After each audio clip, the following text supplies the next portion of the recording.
vous êtes sur Kassai 24, bienvenue dans cette édition. Janderson Yumbo devant les micros pour la présentation. Roger Cotia, c'est la mise en onde de les titres. Kassai 24 FM. Prévu pour ce lundi 5 septembre, la double cérémonie marquant l'inauguration du bâtiment de la mutuelle de santé des enseignants et le lancement de ses activités reportées à une date ultérieure. Le coordonnateur provincial de la MESP Kassai, Dr Gauthier Kilembe, qui confirme cette information, fait savoir que ce report est dû à un agenda surchargé du ministre national de l'EPST. Kassai 24 FM. Acte d'intolérance et d'insécurité en Ngombe, la jeunesse de cette partie du secteur de l'Ovolangachimo monte au créneau, exige l'arrestation immédiate du policier qui a tiré sur un jeune habitant de cette localité. Les jeunes de Ngombe sollicitent également la suppression des postes de contrôle érigés par la police de circulation routière, c'est l'axe Ngombe et Mouyeji. Kassai 24 FM. Lancement ce vendredi 2 septembre du plaidoyer pour la campagne de distribution des moustiquaires imprégnés d'insecticides à longue durée d'action dans la province du Kassai. C'est le vice-gouverneur et gouverneur d'intérim Gaston Kolechimwanga qui a lancé cette activité. Kassai 24 FM. Le chef de l'État Félix-Antoine Tshisekedi Tshilombo est attendu à Kananga le 10 septembre pour lancer les travaux de réhabilitation de la route Kananga-Kalambambouji. L'annonce a été faite à la presse présidentielle le 1er septembre par le gouverneur du Kassai central. Kassai 24 FM. Tout pour les titres, bienvenue à tous.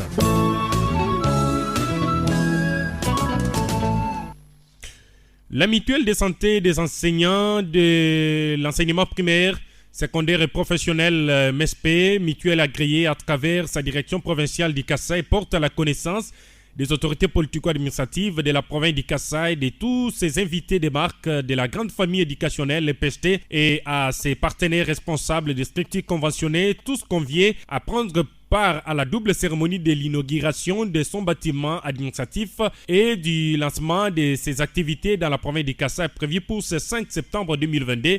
Au regard de l'agenda surchargé de son Excellence, messieurs les ministres de l'EPST et de son président du conseil d'administration qui participent tous aux travaux des états généraux des sports, mais aussi en raison du déplacement de son Excellence, messieurs les ministres de l'EPST qui accompagnent le premier ministre ce week-end à Kisangani dans la province de la Tchopo. Cette cérémonie est reportée à une date ultérieure. En attendant les nouveaux programmes harmonisés avec son Excellence, monsieur le ministre de l'EPST, une nouvelle date vous sera fixée par la voie des ondes et à travers le même canal de distribution des invitations. Toutefois, les invitations reçues restent valides et la date à reconsidérer pour la MESP, mutuelle agréée Kassai, Dr Kido Kilembe Gauthier, coordonnateur provincial, qui appose sa signature au bas de ces communiqués.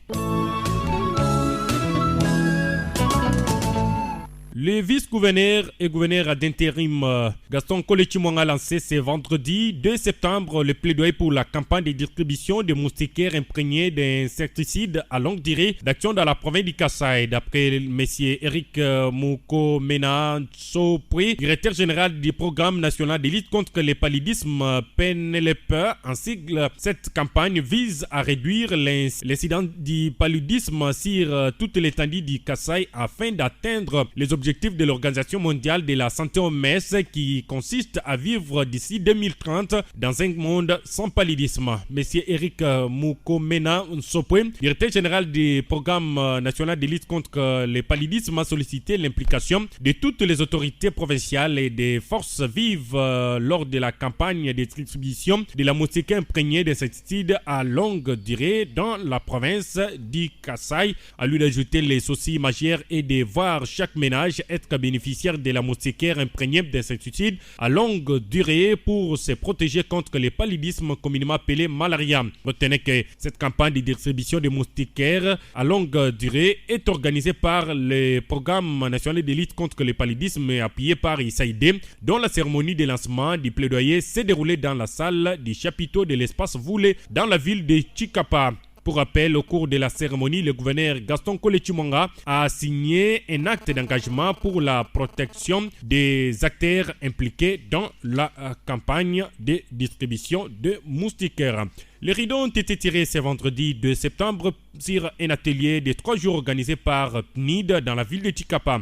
Cet atelier qui a réuni plusieurs couches de la population a porté sur les méthodes alternatives de résolution des conflits. Durant ces 3 jours, les formateurs qui ont défilé devant les participants ont fait leur exposé sur la loi portant statut des chefs coutumiers, la loi portant protection de l'enfant et la loi dite foncière.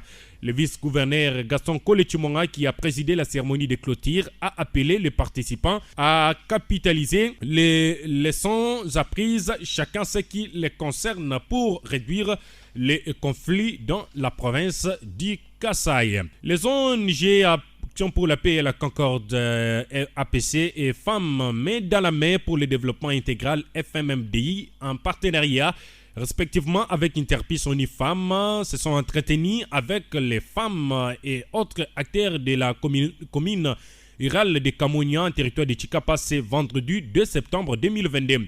Au menu des échanges, c'était l'identification des besoins prioritaires des femmes. Des acteurs de Kamounia ont fait savoir que les femmes, pour participer dans les actions de consolidation de la paix, ont besoin notamment d'avoir un accès facile au crédit bancaire, à l'alphabétisation et l'abolition de certaines coutumes contraignantes à l'égard de la femme. Cette activité s'inscrit dans le cadre de la mise en œuvre du projet de renforcer le leadership des femmes et des filles dans les actions de consolidation de la paix dans la province du Kasaï. Le parti politique Convention des démocrates chrétiens rénové s'intensifie sur la ville de Tchikapa avant les prochaines échéances électorales de 2023. Son président fédéral, Fiston Shimuna Kassa, appelle les jeunes femmes et hommes habitant la province du Kassa de venir adhérer massivement dans ces partis qui incarnent une bonne vision de la RDC. On écoute ici le président fédéral de ces partis, Fiston Shimuna Kassa, c'est des propos recueillis par nos confrères de Voix du Kasaï. Quant à cette réunion, je vous dirais que c'est une réunion de restitution après un séjour à Kinshasa. Nous sommes allés voir le président national. Il nous a demandé de venir sensibiliser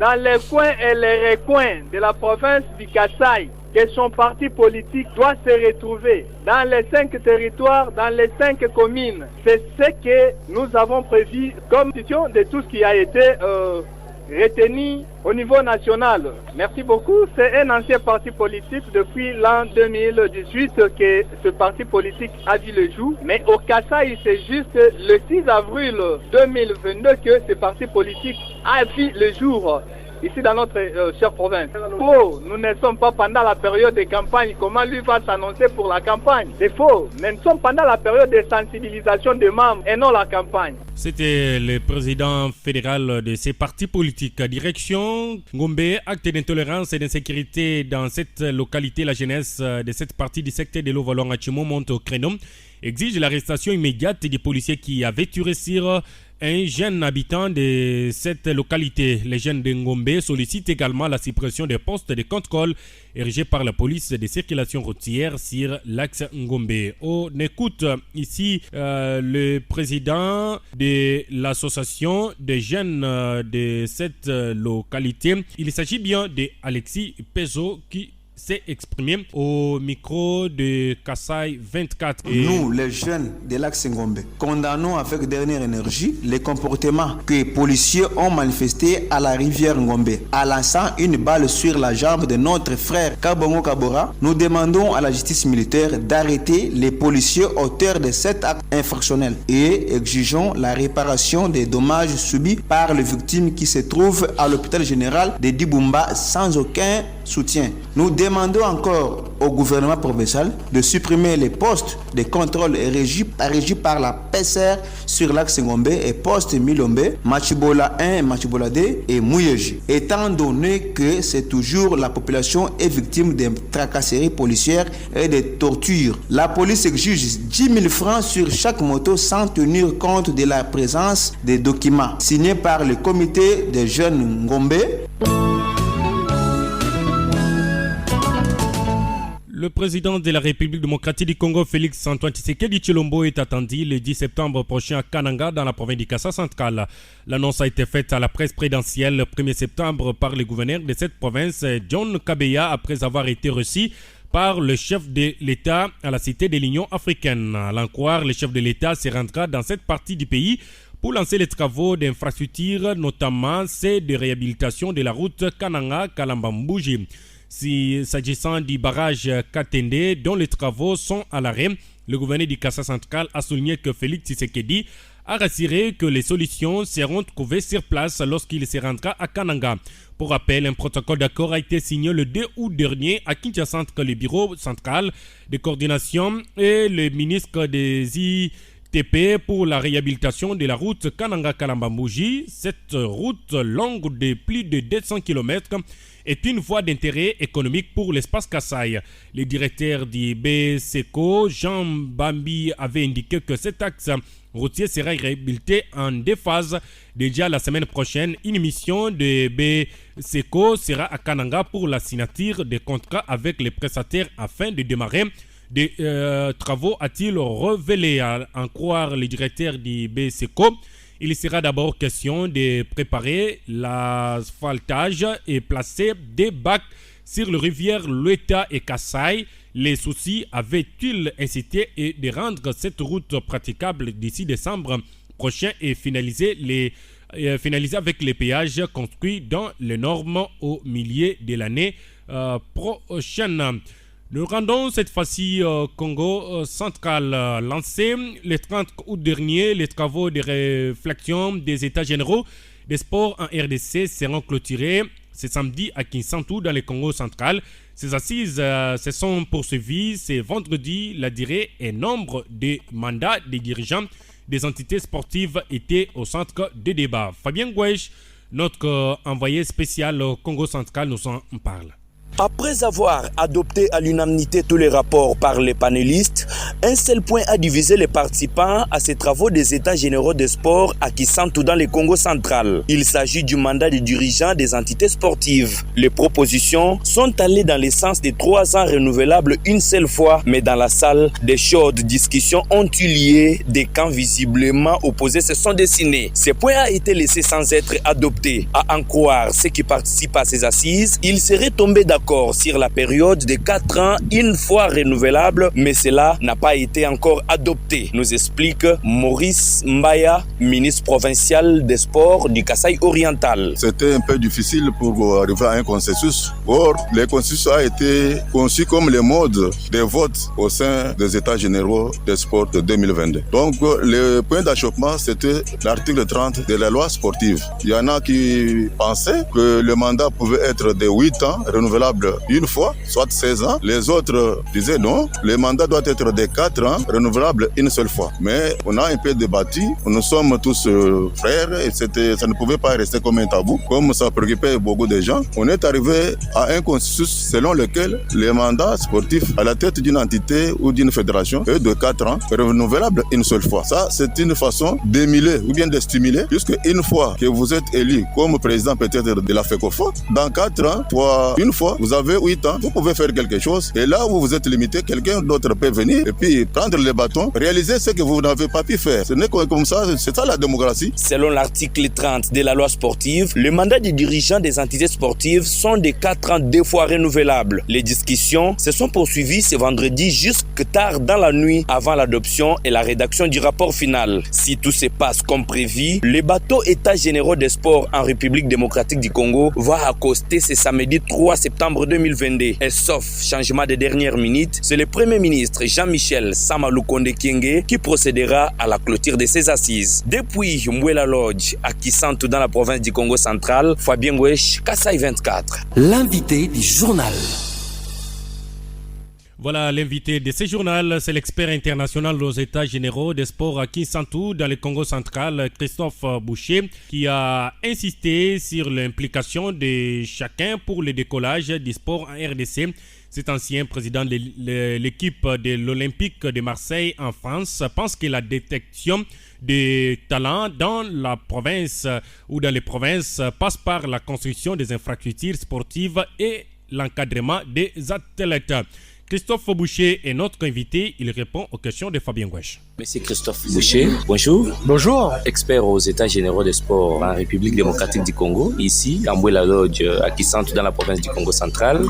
Vous avez exposé avant-hier. Qu'est-ce que l'on peut retenir de votre exposé? Il faut retenir peut-être plusieurs choses. La première, c'est de bien comprendre que le sport dans un pays, ça doit pas être un strapontin de la politique publique, mais que le sport, ça doit être central. Ça doit être au milieu des politiques publiques, parce que le sport, c'est un ensemble important pour pour la cohésion sociale, important pour l'égalité, tendre vers les égalités hommes-femmes par exemple. C'est important pour la formation, pour l'éducation, pour la structuration des individus. Donc c'est central dans une société le sport aujourd'hui. Et souvent on le met un peu de côté, c'est un peu bon. On commence à parler du sport quand on a parlé du reste de l'armée, des routes, etc.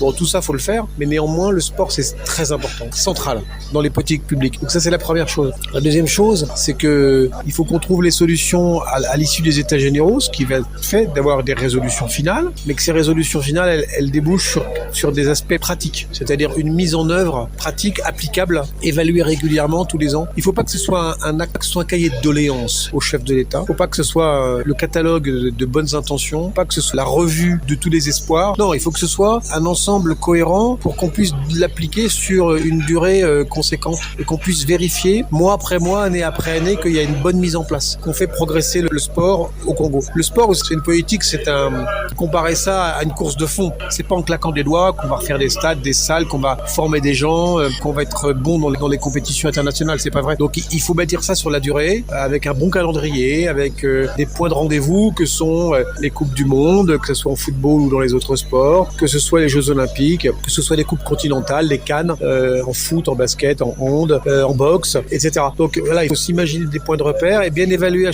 chacun des points de repère ce qu'on a fait et ce qui reste à faire. Alors, d'après vous, vous êtes expert international à ces États généraux. Qu'est-ce qui doit être fait pour le moment en République démocratique du Congo pour que le sport avance? Ça, il va y avoir, les États généraux vont faire une résolution